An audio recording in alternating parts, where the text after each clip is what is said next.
Everyone get your coughs out? All right. I'm going to turn the air conditioning off.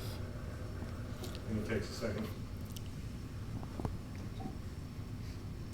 Well, thanks so much for you guys for coming out and sharing your story. It really makes an impact when you share your story and we put it out there. You know, people get educated. There's still so many people brainwashed by the mainstream media about J6. So it makes a difference.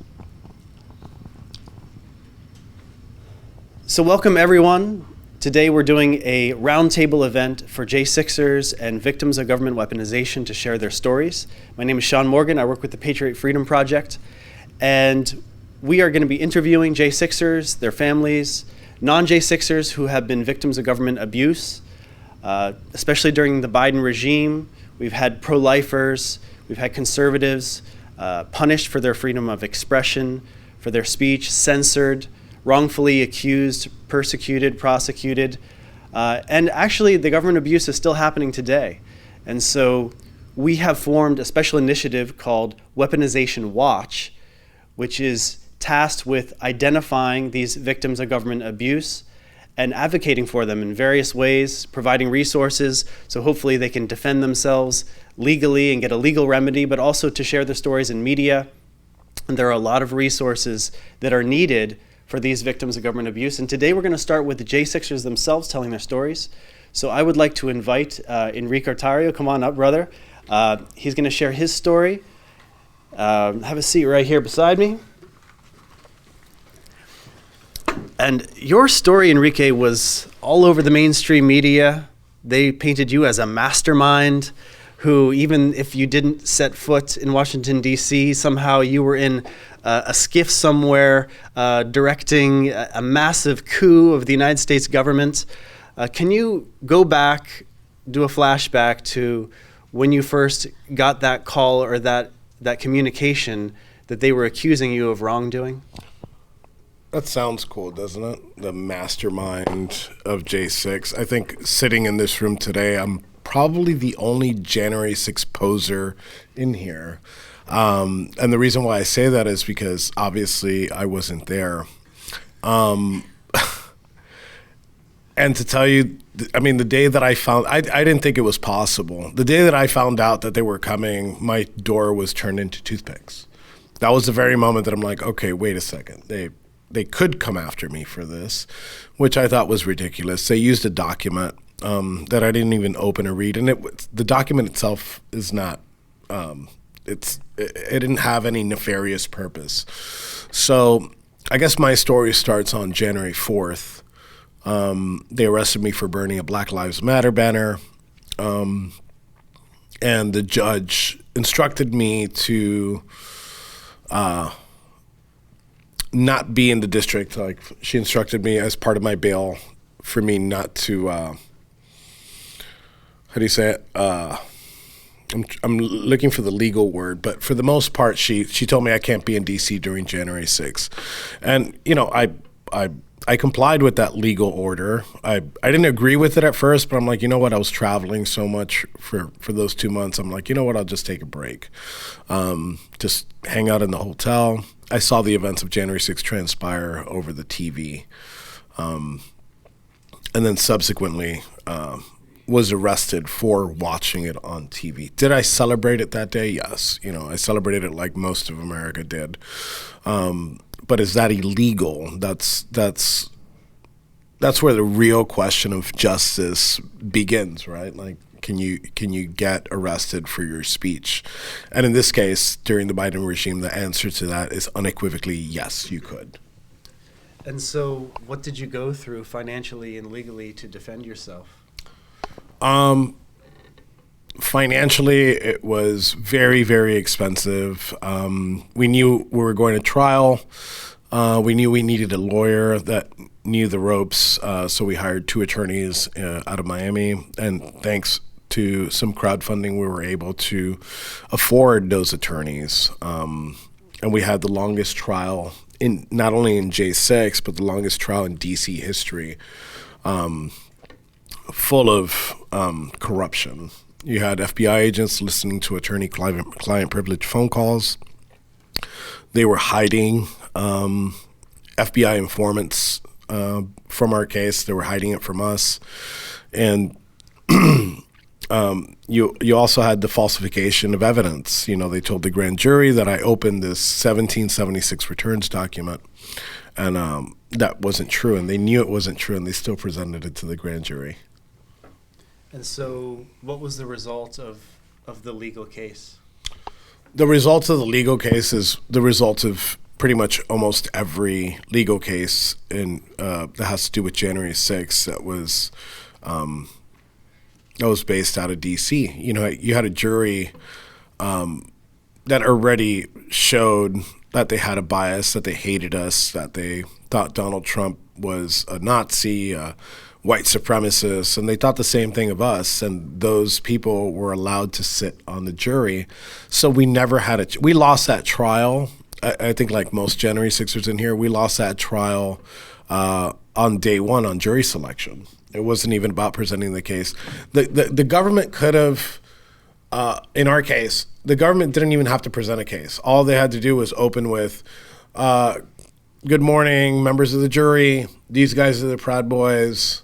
I rest my case. That's all they had to do, and they would have found us guilty of all counts, no matter what. They didn't care. And that's, we think of how unfair it is for a defendant, but that's also unfair for the jury to put them in that position, knowing that they have a bias and forcing them to sit in a trial for 6 months.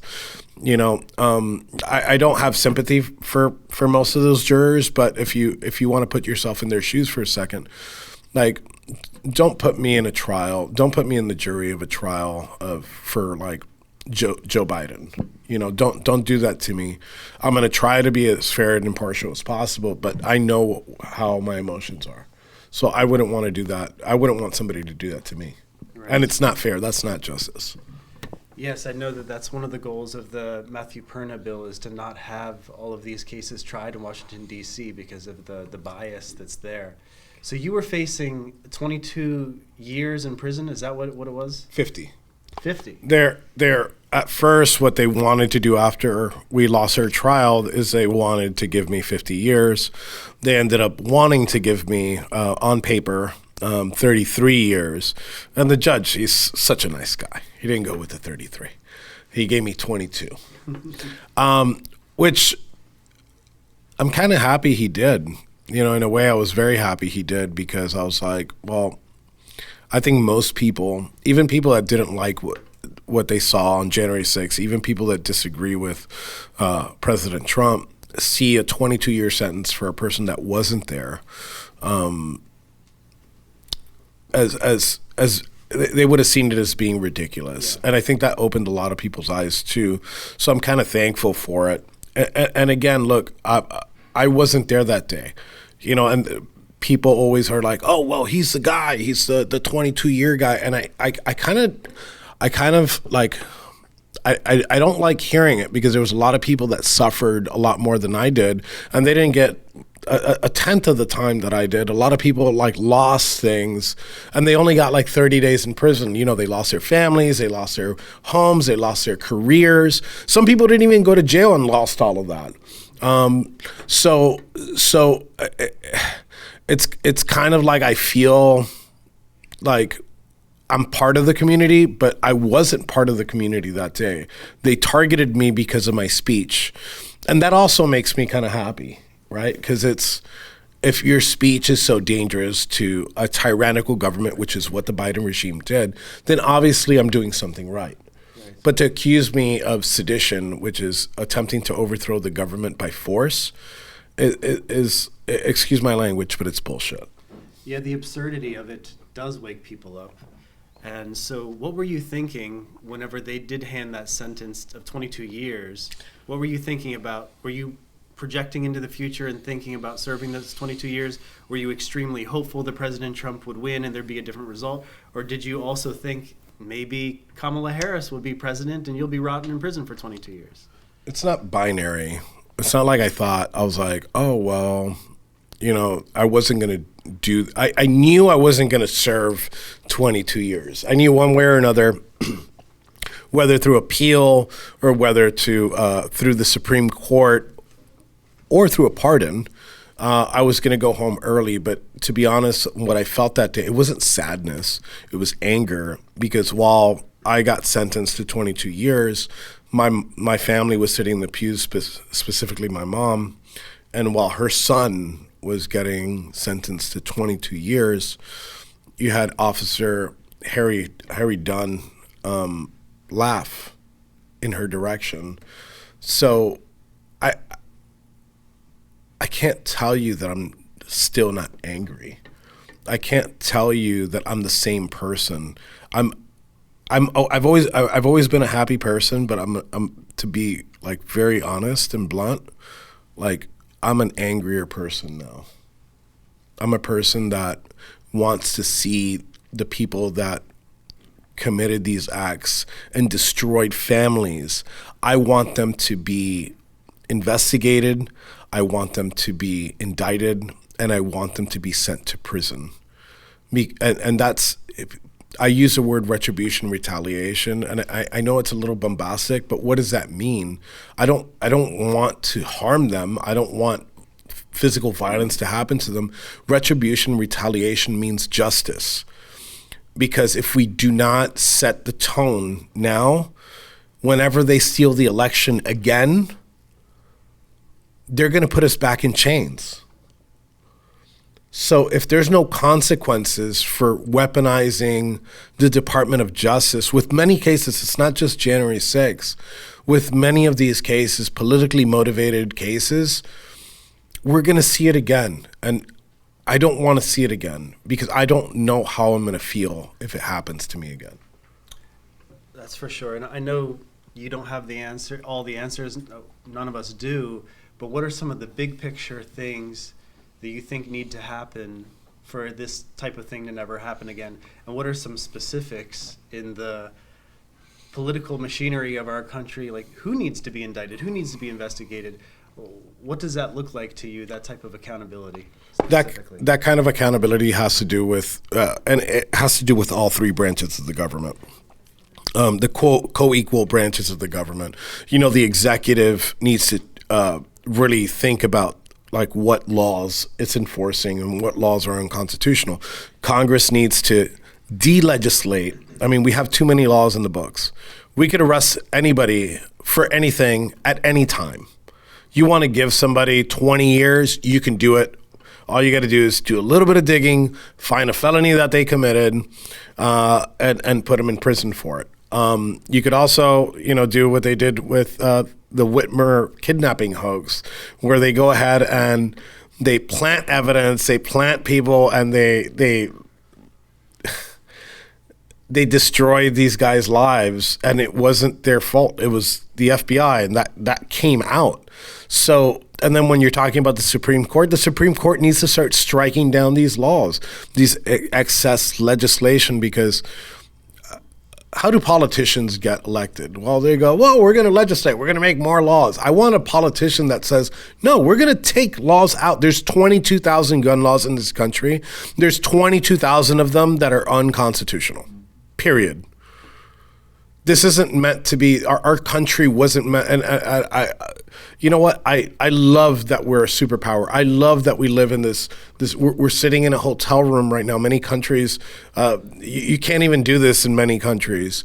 And I appreciate that, but that's not what our founding fathers envisioned. It was a much simpler idea, a much simpler enterprise of just being able to own your property and be left alone. And I'm going to quote Gavin here, there's two types of people in the world.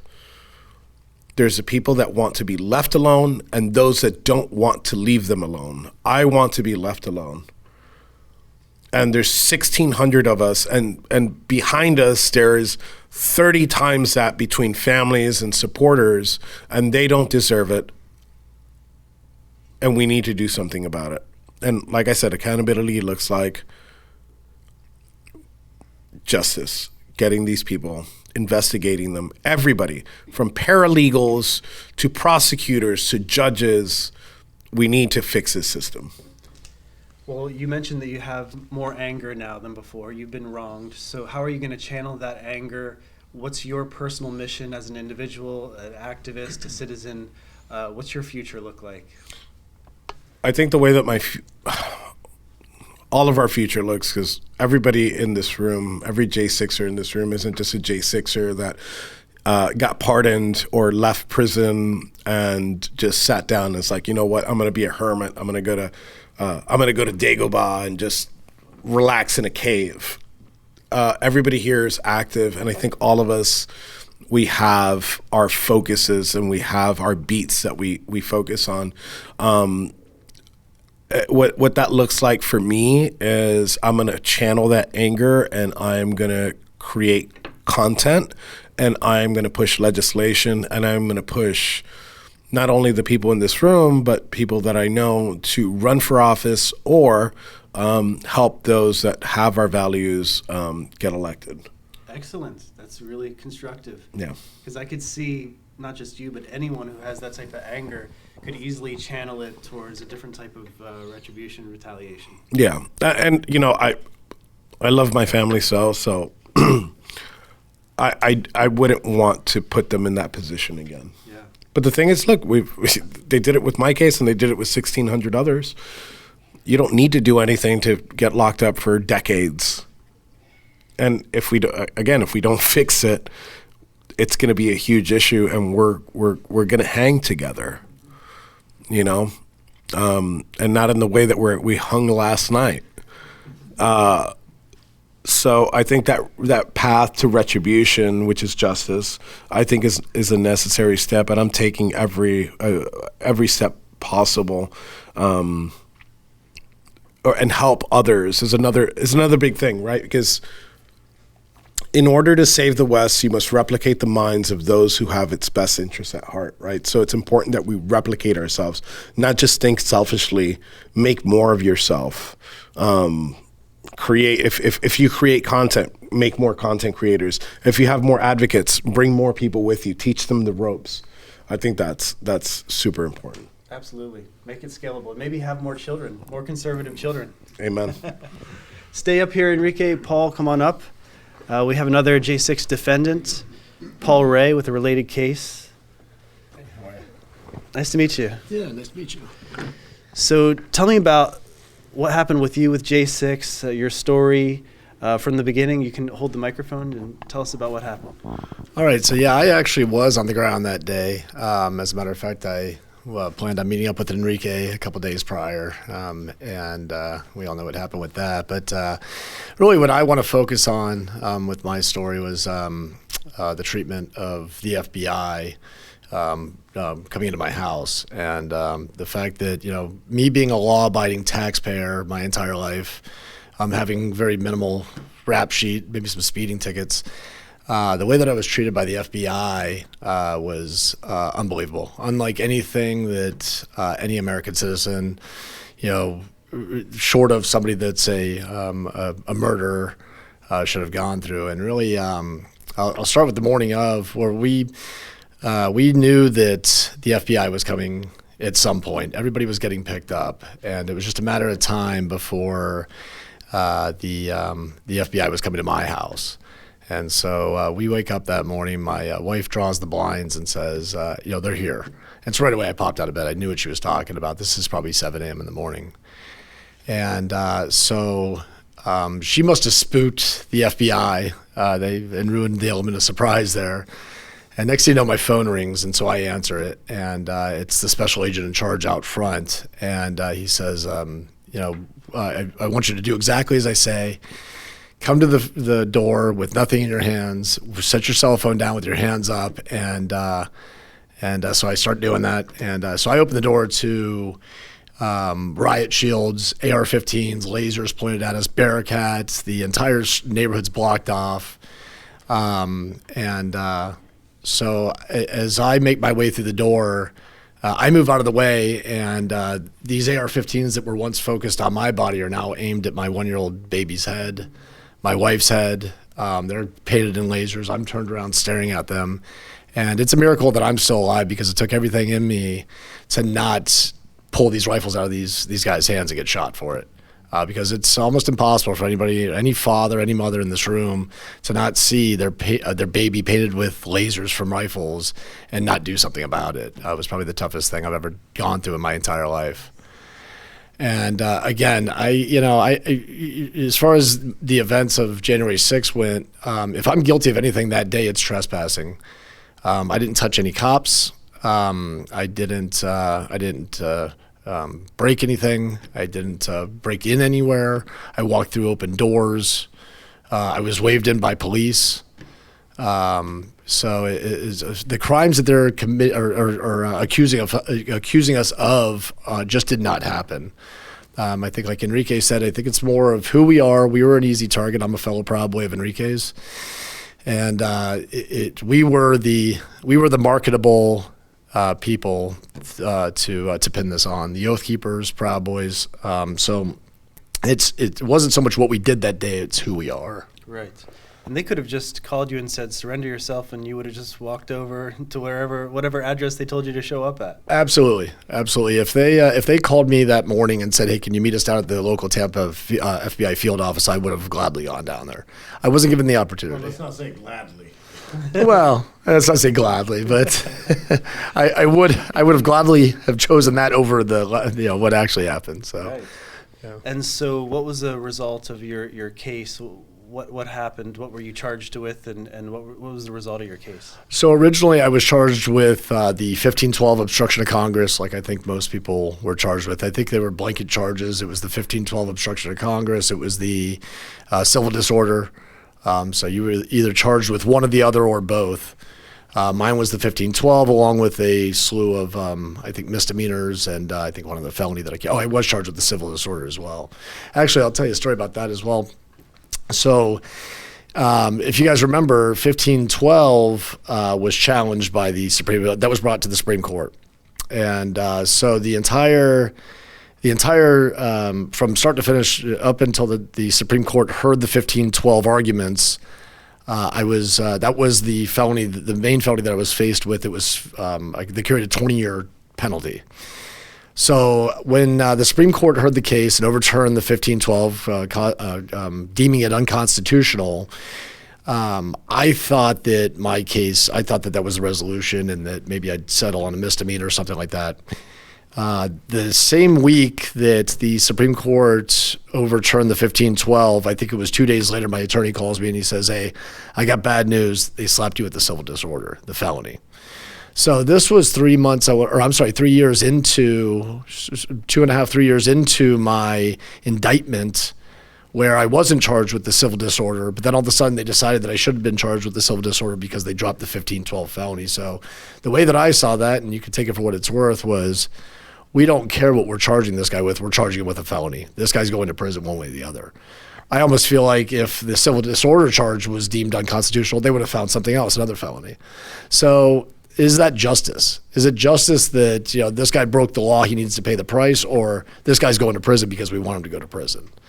And that's the scary part about it, is law-abiding citizens in this country, just like the Gretchen Whitmer case. The FBI or the federal government in general, if they want you in prison, all they have to do is wave a magic wand at you and you're going to prison. The conviction rate in this country is 99% federal conviction rate. That means if you go to trial, if you're arrested by the federal government, guess what? You're going to prison. There's no fighting it. So that isn't justice in this country. That's a dictatorship. That's totalitarianism. That's we want you in prison, you're going to prison. So that's judge, jury, and executioner there. So that's just not the America that I want to live in or that I remember. Right. And so when Kamala Harris was running for president against President Trump, what were you thinking about the different ways your future could go, and how did that play out in your mind? Well, I think that was probably obviously on everybody's mind at the time, mainly the people that happened to be in prison at the time. But it was, if Kamala gets in, that's the end of us. And not only that, I was thinking in my head, not only am I going to prison, but my family's probably going to prison. There's many other Americans that are probably going to prison if Kamala gets in, because if Biden was able to get away with what he got away with, stealing the election, us standing up against it, and them throwing us in prison for doing so, what's going to happen to the rest of the red parts of America? I think the story was already written at that point. And so what was going through my head, believe it or not, was it was a slew of things, but mainly getting out of this country. I had plans in place to flee. And I had concrete plans in place to flee. I heard that Russia was offering sanctuary for J6ers and set up a whole city over in Russia. I thought about going down to the embassy and seeing what that was all about, because at that point there, what can you do? Well, your mind thinks in ways that it's never thought before. I never thought that I'd be in a position like this where I would even have to, where I would even be faced with a choice like this. So you get very creative with what you plan on doing, and your mind just starts racing. I have ADD and ADD naturally, so my mind's always racing, so it's always going in a million different directions. So, what are your options? Do you stay there and let this government steamroll over you and kill you and your family and friends, or do you do something about it? And what can you do at that point? Your options are very limited. Right. So it was a very trying time, I think, for everybody. Well, my question now is, I can see with Enrique, it's given him a type of vigilance to want to fix this so this doesn't happen to anyone else in the country.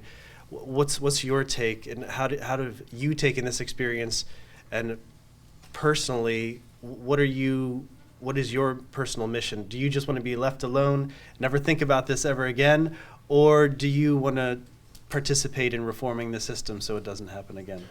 So what it looks like to me is my goal going forward. I've never been an activist of any sort. I've always just kind of been laid back, want to live my life and be left alone. I think like the majority of red-blooded Americans. But this actually has been a pivot point in my life where now my mission is to educate. I want to go out and educate the public as to how corrupt and radical this government has gotten, how much power the federal government has gotten, and how what level of corruption they actually are. I think we all knew that the federal government was corrupt. I think we can all agree that, listen, there's some corruption going on up in Capitol Hill, and these people are not straight shooters. To what level, I don't think anybody knew until January 6th came around, or the likes of. And I want all of our stories to be heard, and what we've all gone through, and to educate the rest of the United States, the citizens of the United States, that this is possible, this can happen, and it can happen to you. It doesn't matter who you are. Nobody's above this, unless you're probably working for the federal government, and even them, they can even turn on each other, I guess. But so my plan going forward is to educate the rest of the United States on our stories, share our stories. Everybody should share their stories, and really open people's eyes as to the possibilities of what can happen if, in fact, you go against this government. This isn't North Korea. This isn't China. This isn't some banana republic where, if you say something bad about your government, you get sent to prison. But it's turning that way very rapidly, it looks like. So I just want everybody to understand that. Well, I'm really happy that an American citizen like yourself wasn't forced to flee his country to former Soviet Russia, where they had gulags and torture and re-education, and that same type of radicalism infected our own republic, and you were a victim of it. So I'm happy that you've decided to educate others, because it can happen in one generation. It has already happened here, and it could set roots. So before you guys step off, I wanted to get your reaction, Enrique, as a guy in your brotherhood. Mm-hmm. How do you feel when you see, of course, when it happens to yourself, you think, okay, I need to be tough for myself and my own family. But when you see your own best friends and your friends go through this, what goes through your mind? So I didn't get picked up for about a year and change. We had a podcast before January 6th, and then two of my co-hosts became co-defendants. So what I did is after they got arrested, and Paul got arrested and a couple other people got arrested, I became an advocate, and I became something that I always said I wasn't going to be, a one issue voter, a one-issue activist. So I was voicing my opinion on it. I think that's another reason why they came after me, because I was going hard against it, bringing a whole bunch of lawyers in, helping the guys raise money. But it was unreal that like all these people around me were getting picked up, and like people that I knew, like Paul was, we were very close. We'd travel together. We'd go everywhere, and he just got picked up. I'm like, wait a second. Yeah, I didn't even ask Paul if he went into the Capitol. I'm like, I don't want to know whether anybody went in. I don't want to be, I don't want somebody to ask me. And then when he gets indicted, I see everything. I'm like, wait a second, you're accusing him of just walking in and out.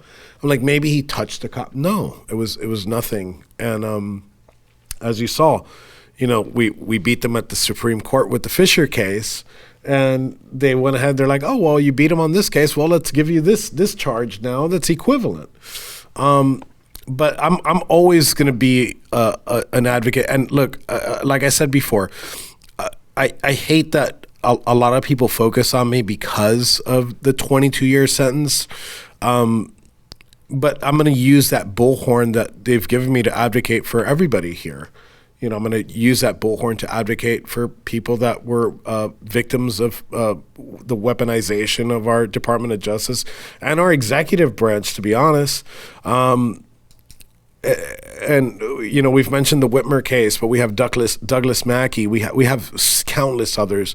The COVID hoax, people that were Planned Parenthood with Bev. And 22 others. I'm always going to use, and what they've given me, they've done the opposite effect. They're like, well, we're going to lock this guy up so he wouldn't talk anymore.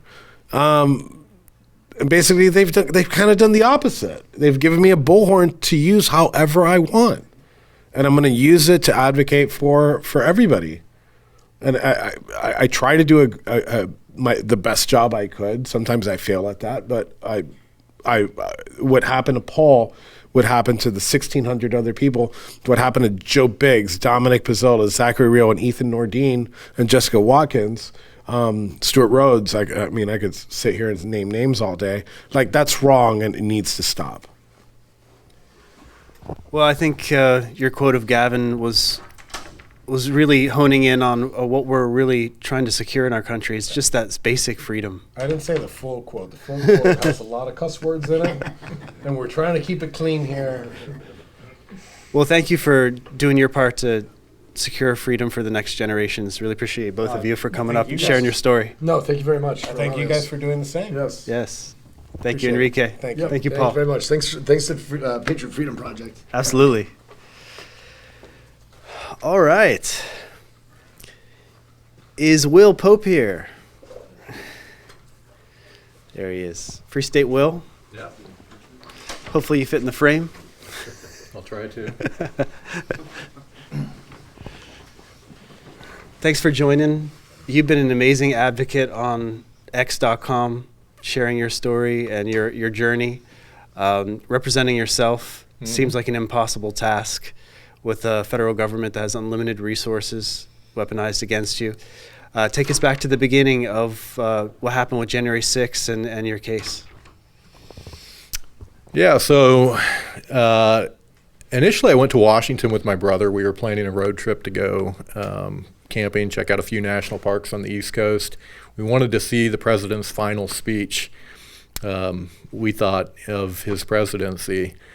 And then after his speech, we just kind of walked down like everybody did to the Capitol.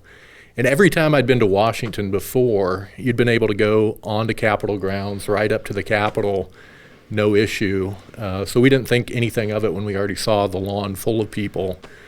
And the moment we got to the west side, there was no fighting going on. There was no flashbangs going off or gas in the crowd. So to us, it just looked like a normal assembly of people there. And eventually we made our way to the east side of the Capitol. We just kind of hanging out in the courtyard there. And we saw people coming out of the Capitol through the Senate carriage doors, which is under the northeast steps.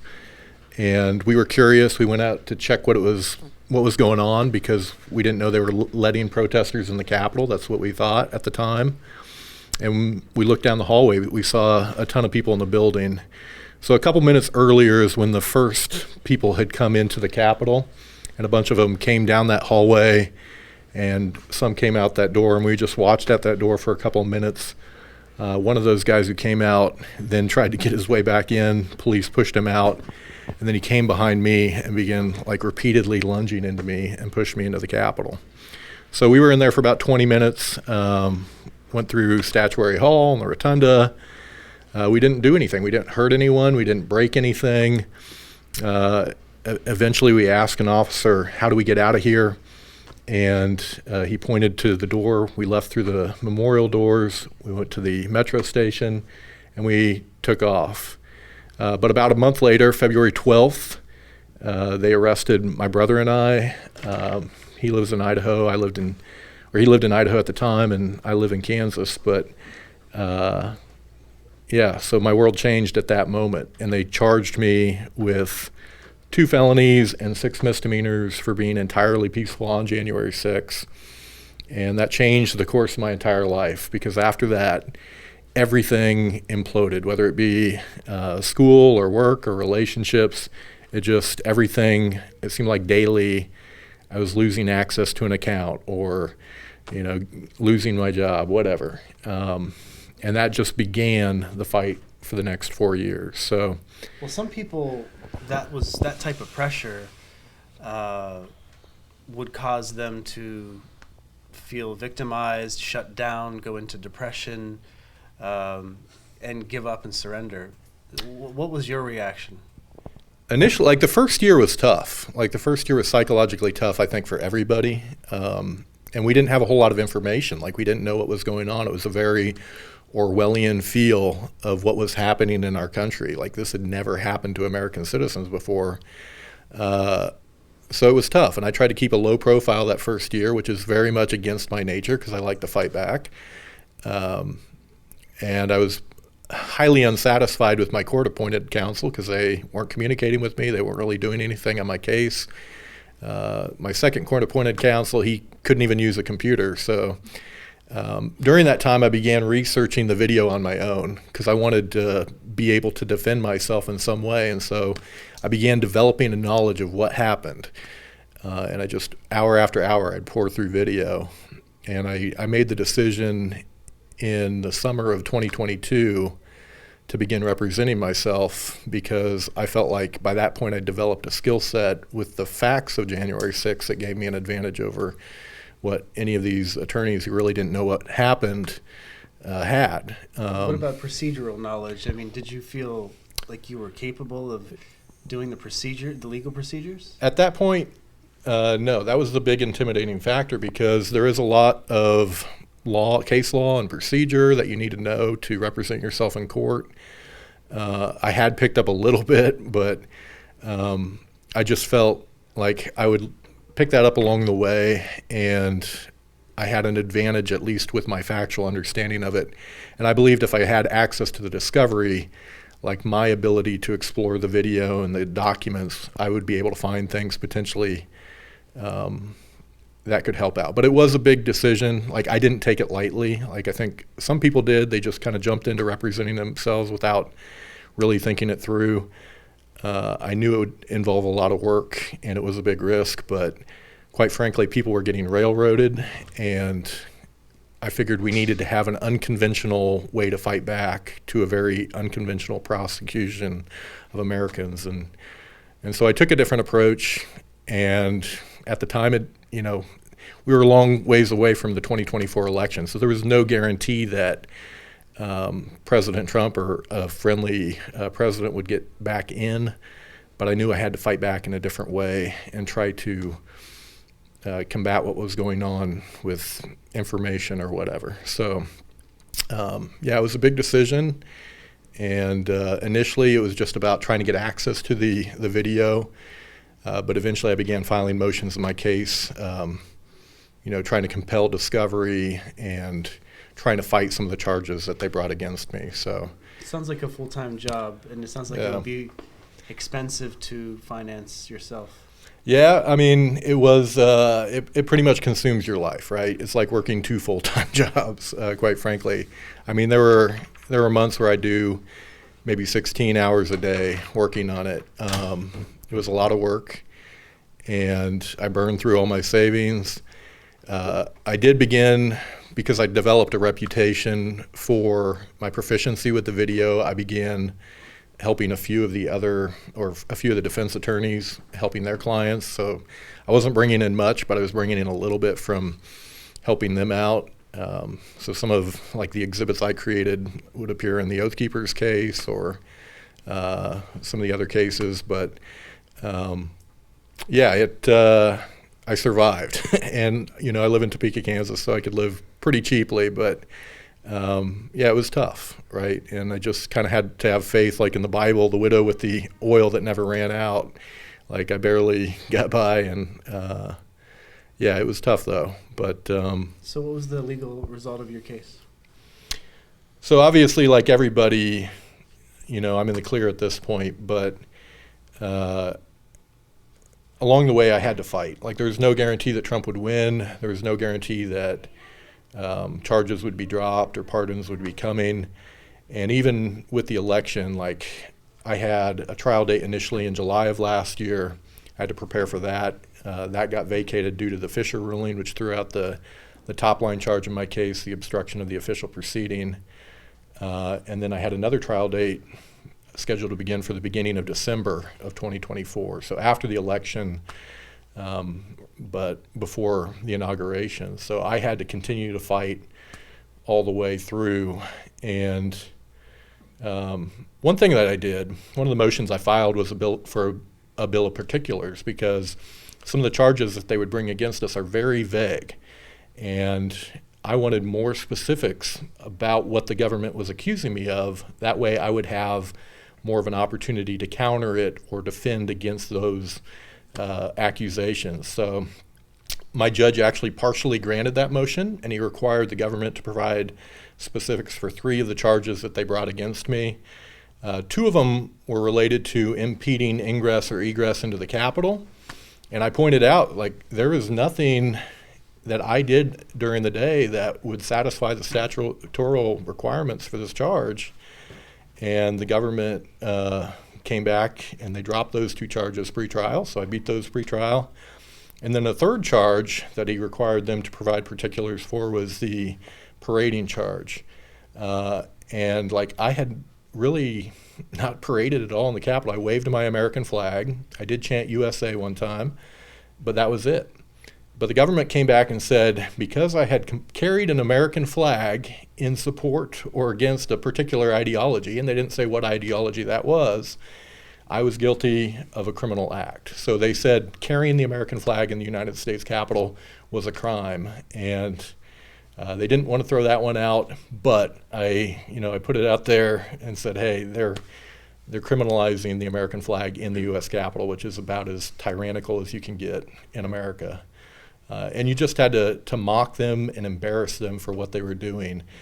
And the American people were seeing that and saying, hey, we do not want another 4 years of this tyranny. And I think the collective telling of our stories helped turn the tide on that. Yes. And so what was your life like before January 6th, and what is your new mission or career now after January 6th? Well, my life before January 6th, I was a PhD student at Kansas State University. I was teaching for Kansas State. I was also occasionally teaching for Fort Hays State University in Kansas. And after January 6th, Fort Hays State turned off my faculty email. They removed me from their list of adjunct instructors on their website. Kansas State University, they fired me after my arrest. But they couldn't remove me as a student. So I remained a student the entire way through, and now I am working on finishing my PhD up. So for the near future, my mission is to complete my PhD. I've gone through my preliminary exams now, and I'm a PhD candidate. And so the dissertation is all that I have left. And I intend to do my dissertation on the legal battle that we as January 6 defendants fought, because I believe that we need to document academically what we went through before that is forgotten. Yes. So I'm going to be going into detail on that, and that'll be my mission probably for the next year. And other than that, just trying to survive. But that's great, because yeah. we always talk about what can we do to make sure this never happens again, and that seems like a novel or unique example of how we can really historically do that.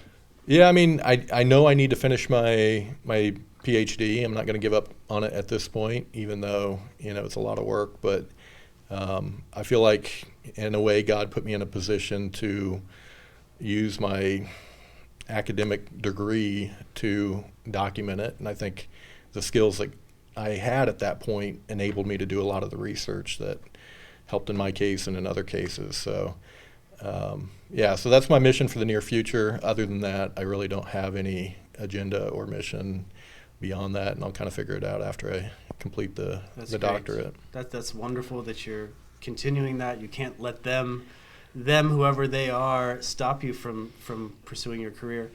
But just as I've witnessed your story, I'm just impressed that you were forced to become basically a lawyer. You were forced to become basically an activist. Mm-hmm. And someone like you would be perfect to be a politician, because you have to have that legal knowledge. You have to be able to communicate with people in the media.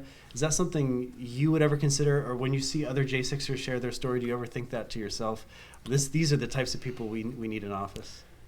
You do need people that'll fight. I think, like right now, I have no appetite for politics. I did run for city council in Topeka back in 2019 because I just wasn't happy with how our city was being managed. And I volunteered for a few campaigns before, but kind of having that knowledge of the work that it takes to run for politics. And I know there are other J6ers doing it, and I don't want to discourage them, but it is a lot of work, and it's also a lot about timing. And I don't think right now is like I have the energy, and it's also not the right time for me to do anything like that. And I don't have the appetite for it right now, and I don't know if I ever will.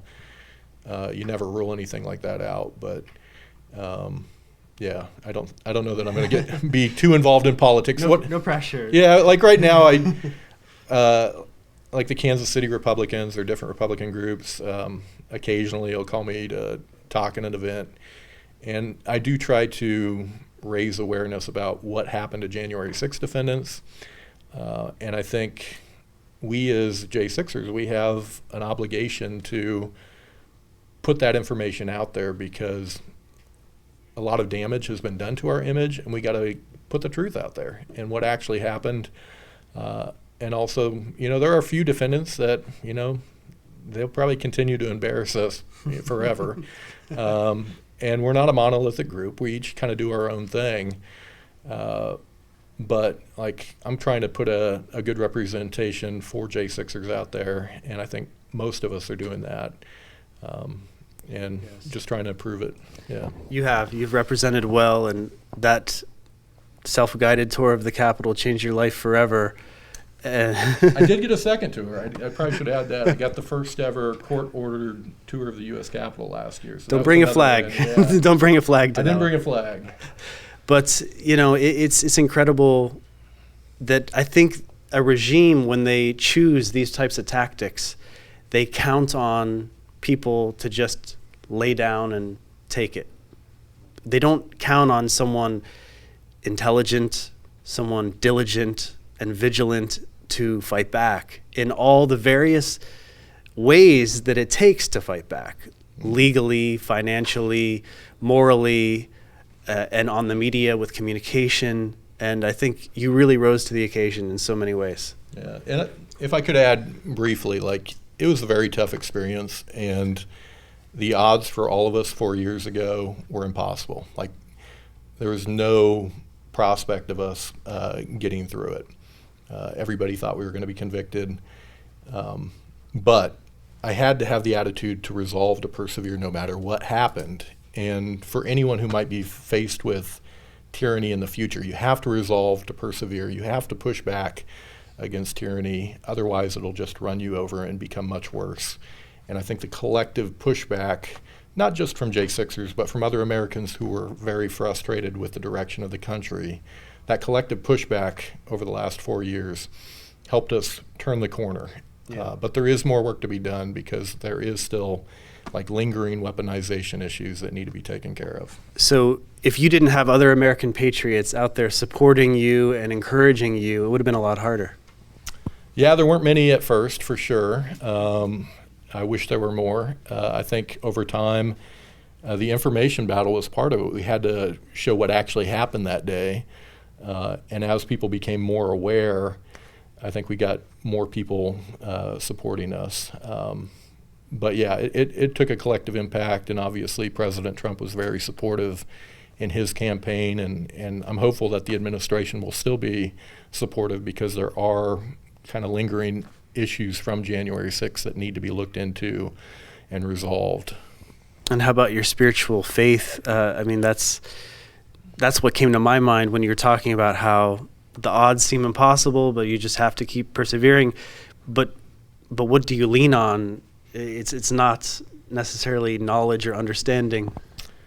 Yeah, you know, there was one other moment in life where I faced impossible odds, and like I had a kayaking accident in Yellowstone, and I nearly died there. I was in the cold water for 3.5 hours, and that was enough time to die 3 or 4 times over. And that showed me that sometimes the impossible isn't impossible. Like sometimes God will give you an escape.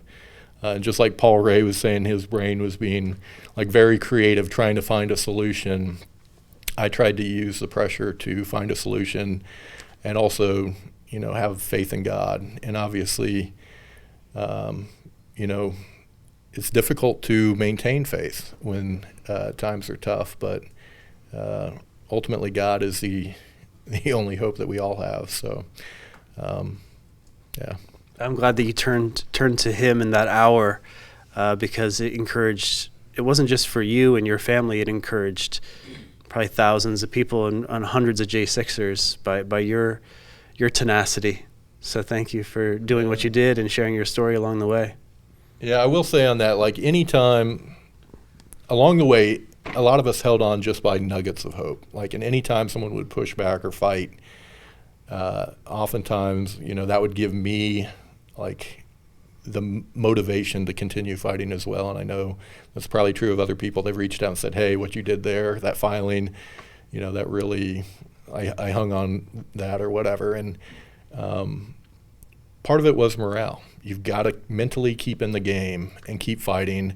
Those of us who are on the outside had a very different fight than those who were in the gulag, but like maintaining hope and maintaining the will to overcome is a big part of it. So, well, you have a brilliant mind, and I know that Cynthia and the Patriot Freedom Project and everyone involved has actually turned to you and your work and your research, and it's really encouraging to us at the organization along the way.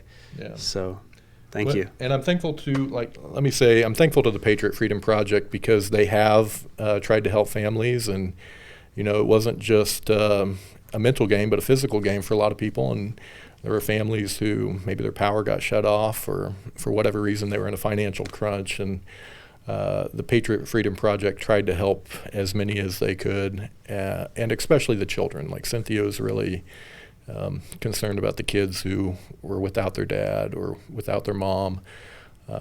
And they've been an important part of it. And they've had a lot of people that have come after them because they knew that the Patriot Freedom Project was doing good work. So, Right. That's the spiritual battle. Whenever you're doing the right thing, you've got people coming after you. All right. Thank you, Will, for sharing your story. Really appreciate it. Glad to be here, man. All right, everyone, we're going to take a quick break. We're going to turn the air conditioning on. Great job, Will. Thank you.